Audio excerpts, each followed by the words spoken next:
Hello Virgo, Sun, Moon, Rising, and Venus signs. Kamusta kayo? Sana po'y nasa mabuti kayong kalagayan.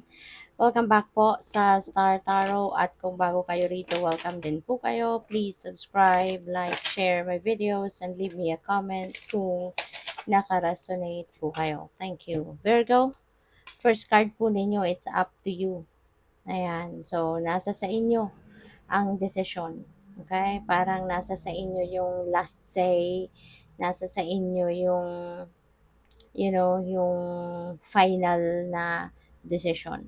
Okay? So, kung ano man ito, if this message resonates with you, then alam mo kung ano tong sinasabi sa'yo, no? Na it's up to you. Hindi ang kung sino man ang magdedesisyon. Hindi ang kung sino man ang mamimili, kundi ikaw ang bahala. Alright?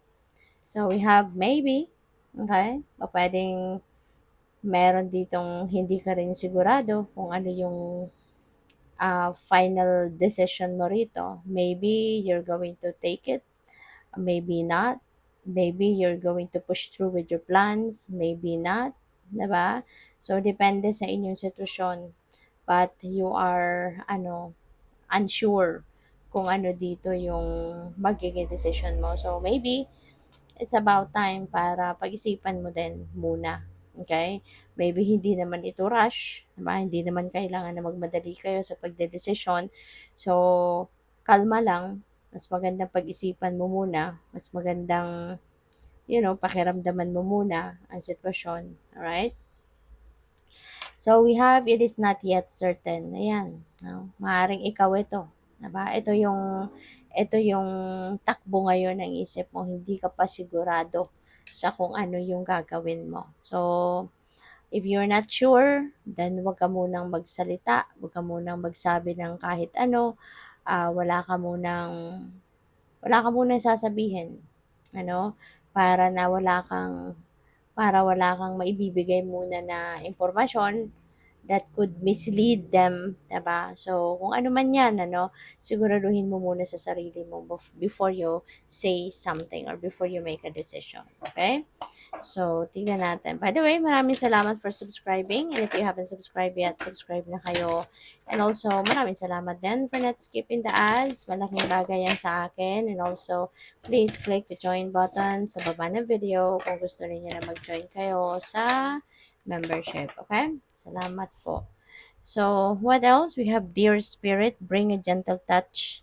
Okay? Hindi kailangan na galit, hindi kailangan na rude, hindi kailangan na nagmamadali or nagra-rush. Bring a gentle touch to the situation. Kasi lahat naman ng sitwasyon, pwede rin naman madaan sa magandang usapan, sa malumanay na pag-uusap, 'di ba? Hinga munang malalim kung ikaw ay nabibwisit, kung yung initial reaction mo nabwisit ka or nagalit ka, step back at hingang malalim. Take a deep breath para na ma-release mo muna yung galit, yung tension, yung inis, yung buwisit. Okay? Para wala kang magagawang hindi mabuti, wala kang magagawang hindi makakabuti para sa iba. Okay? So, what else? We have Dove Spirit, be peace. Alright? Virgo, be peace. At yun ang kailangan mo para na makalma ka, para na mas makapag-isip ka ng mabuti, 'di ba? Kalmahin mo yung sarili mo. Tama yun. Take a step back and choose to release kung ano man yung kinaiinisan mo. Choose to release kung ano man yung sa tingin mo hindi mabuting pakiramdam. Alisin mo muna yon, 'di ba? Para hindi makaapekto sa pagdedesisyon mo. 'Di ba? Mas magandang magdedesisyon kasi nakalmado ka, peaceful ka, nasa sentro ka, 'di ba? Yung neutral yung inyong pakiramdam. Kaya be peace, alright? So what else? We have believe in yourself. Okay? Magtiwala ka sa sarili mo. Magtiwala ka sa mga kakayanan mo, sa sarili mo. Magtiwala ka sa mga capabilities mo, 'di ba? Kasi binigyan ka ng kakayanan, no, ng universe. At yun ay magagamit mo para sa pag-asenso mo, pagtatagumpay mo sa kung anumang bagay or anumang larangan sa buhay mo. Kaya don't play small because you have all it takes to succeed. Okay? So, what else? Tignan natin kung ano pa ang ganap, ano pa ang mga messages and energies surrounding you.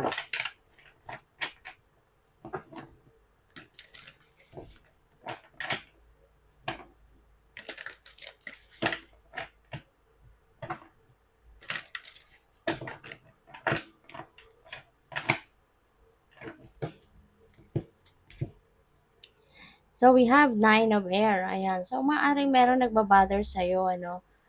Yun, tatlong ito. That could be related to this. You are worrying about something. Okay? Meron ka pinag-aalala. Maaring nape-pressure ka dito sa decision making na kinakaharap mo. Maaring nape-pressure ka sa kailangan mong gawin dito. Kaya ito yung nagiging sitwasyon mo sa ngayon. Ano? Hindi na makakatulog. Maaring bothered ka, hindi ka nakakapag-isip ng maayos, hindi ka nakakatulog, hindi ka nakaka hindi ka nakakapag-focus, no, sa kung ano man ang bagay na na dapat mong pagfokusan. Maybe kasi because you are worrying about something. Masyado kang ano rito, mabigat, no, yung nararamdaman mo. Kaya if ah pero dapat 'no, dapat gawan mo ng paraan 'no, na maging peaceful ang pakiramdam mo. Otherwise, mas lalo ka pang mag-a-attract ng mas marami pang negativity, 'di ba? Kasi negative will attract negative, 'di ba?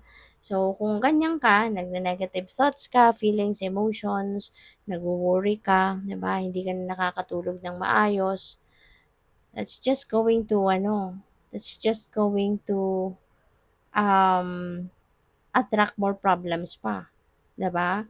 Kaya sana, mag-ano ka na lang, 'di ba, mag-meditate ka, mag-reflect ka, mag-contemplate ka para na makalma ka, 'di ba?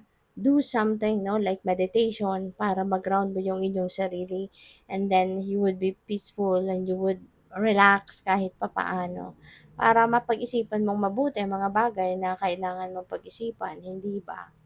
So what else? We have 8 of water. Ayan. So, si Eight of Water, this is moving on energy. Okay? This is moving on energy.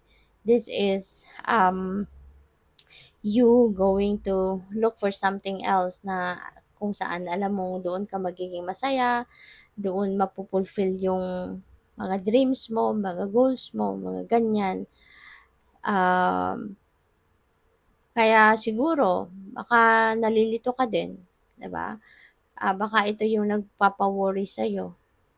Kasi maaring marami kang pinag-iisipan, marami kang kino-consider na gusto mong tahaking daan, gusto mong makuha, gusto mong mapuntahan. Kaya siguro ka nalilito at yun ang kinaka-worry mo. Maybe ganon. So, you know what? Give yourself enough time to think. 'Di ba? Maglista ka ng mga ano mo, ng mga pros and cons. Kung itong opportunity na 'to kukunin ko, what's going to be the result, anong ine-expect mong resulta diyan, anong klaseng journey ang pupuwede mong most likely, may expect, 'di ba? So that malaman mo nga, 'di ba, at least kung alin doon, yung pupuwedeng mas magiging magaan para sa'yo or mas magiging gusto mo ang magiging resulta in the end, 'di ba? So, yun. At, kung ano man ang mapipili mo dito, you are really going to be happy sa siyempre ang pipiliin mo kung anong magiging masaya ka, 'di ba? So, good luck sa'yo. So, we have the High Priestess, ayan. So, sa lahat ng kaguluhan yan sa isip mo, kalituhan sa isip mo, intuition is going to be, yun yung masasandalan mo rito. Kasi yung intuition mo, divine guidance yan eh. Nandiyan dyan pumapasok yung mga messages ng divine universe. Diyan papasok yung mga mensahe, gabay sa'yo, enlightenment, clarity that you need, 'di ba?